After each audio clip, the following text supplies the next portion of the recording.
The back is the foundation of strength, but not all exercises are created equal. Today, we're ranking the best back exercises from God-tier mass builders to moves that are not worth your time. Let's get into it. S-tier are elite exercises. These exercises deliver maximum back development, strength, and functionality. If you could only do a few moves for life, they'd be here. A-tier, excellent choices.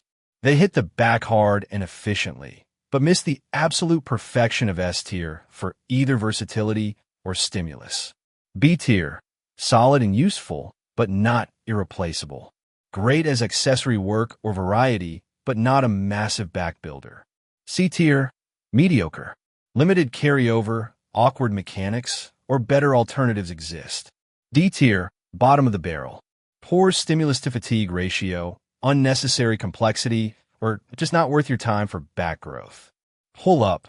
The pull-up is the no-BS lat builder that hoists your entire body weight by hanging from a bar, scapula depressed, chest up, and yanking until your chin clears. Grip variations tweak the focus. Wide grip chisels the outer wings. Medium targets lats and biceps in tandem. Close/chin-up hammers lower lats and biceps. And neutral grip preserves wrists and shoulders for longevity. All of these variations make the pull-up incredibly versatile for back gains.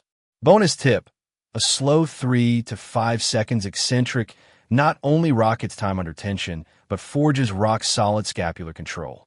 When you master grip variety, strict form, and controlled reps, pull-ups become the gold standard for upper body hypertrophy. That's why pull-ups belong in high S-tier. Lat pull-down. The lat pull-down is your seated ticket to screaming lats and Terry's major on command. Sit tall, lean back slightly, and drive elbows down behind you. Wide bar pull-downs carve the outer sweep. V-bar or closed grip pivots tension to the mid-back, and rope attachments unlock extra scapular protraction. Incredibly versatile, just like pull-ups. Personally, I switched from doing close grip weighted pull-ups with low reps for strength training and high rep, wide grip lat pull-downs for hypertrophy every other back and biceps day. By delivering endless variation, precise loading, and hypertrophy tweaks at every angle, lat pull-downs are an irreplaceable mass tool. That's why lat pull-downs belong in mid-S tier. Machine lat pull-down. Sit beneath a fixed path pull-down station, reach up to grab handles, then pull them to your chest with a slight lean back. This exercise offers consistency and ease for beginners, but limits grip variety and range compared to free bar or cable versions. Bonus tip, lean back just enough to drive elbows straight down rather than pulling with your hands.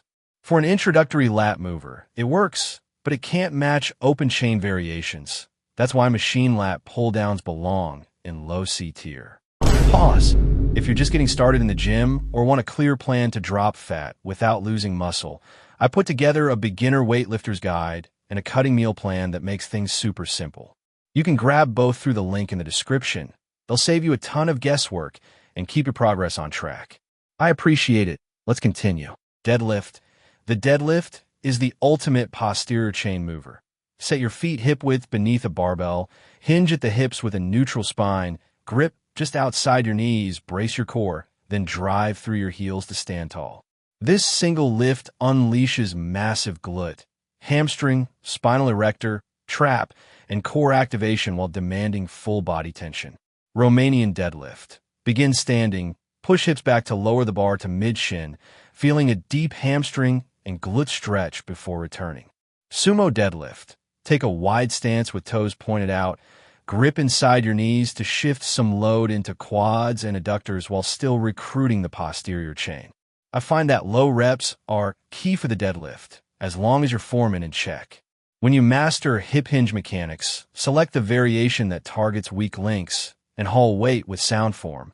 Deadlifts become the cornerstone of serious strength and hypertrophy. That's why deadlifts belong in mid-A tier. Rack pull.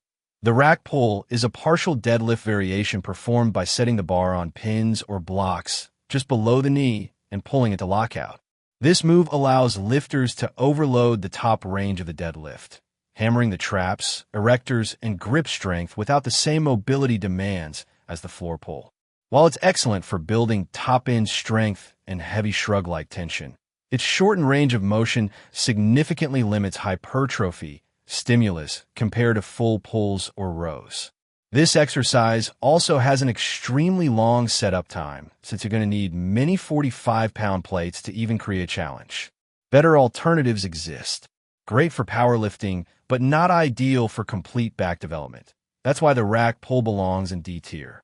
Reverse fly, cable or machine, the reverse fly zeroes in on the undertrained posterior delts. Face the column or machine, hinge from the hips, then retract your shoulders as you swing arms back in a T pattern. Cables deliver uninterrupted tension. Machines guarantee strict form. I personally wasn't feeling anything from this exercise until I started using one arm at a time and sitting off to the side of the machine. That way you can get full range of motion. The cable version is already set up like that. Also, use a supinated grip for more rear delt activation. Bonus tip, keep elbows soft and drive each rep by leading with your pinkies to dial in delt activation. By balancing push-dominant training, fortifying shoulder integrity, and sculpting that rear delt pillow, reverse flies are non-negotiable for balanced shoulder development. That's why reverse flies belong in low S tier. Face pull, rope attachment, stand facing a high pulley. Grip the rope with an overhand grip and pull toward your face with elbows flared, then externally rotate at the end.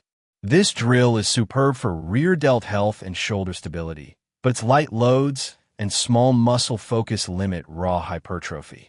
I personally dislike the lack of stabilization with this exercise. Otherwise, it feels great and I like the muscles it targets. Excellent for injury prevention, but low on size gains. That's why face pulls belong in low B tier. Shrugs, dumbbell, and barbell stand upright with weights in hand. Then elevate your shoulders straight up toward your ears, pause, and control the descent. Dumbbells allow a fuller scapular glide. Barbells let you load heavy. Ever since incorporating this exercise, I've noticed that my upper traps have exploded in size. Bonus tip, lead each rep by initiating upward drive with your traps, not your arms, and hold the top contraction for 2 seconds.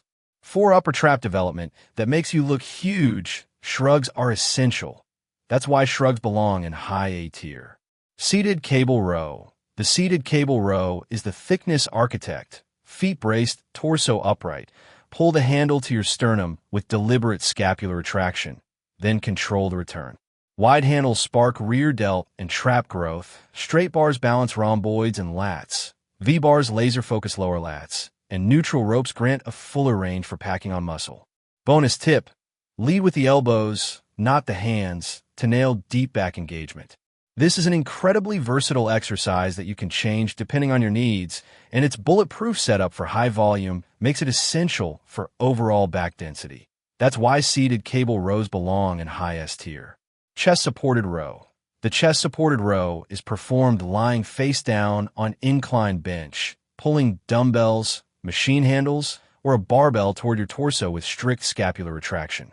By eliminating lower back strain, it forces pure mid-back and rhomboid activation in a controlled environment, making it an excellent accessory for lifters with stability issues.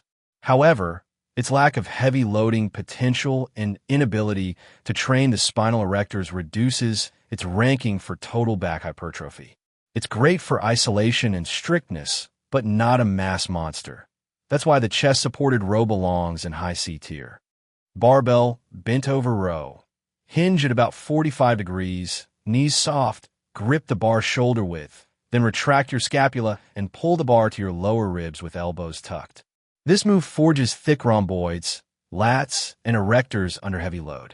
Bonus tip, lead the bar toward your hip pocket to maximize lat engagement and protect your shoulder joint. When loaded progressively and performed with a rock-solid torso angle, bent-over rows are a mid-back mass staple.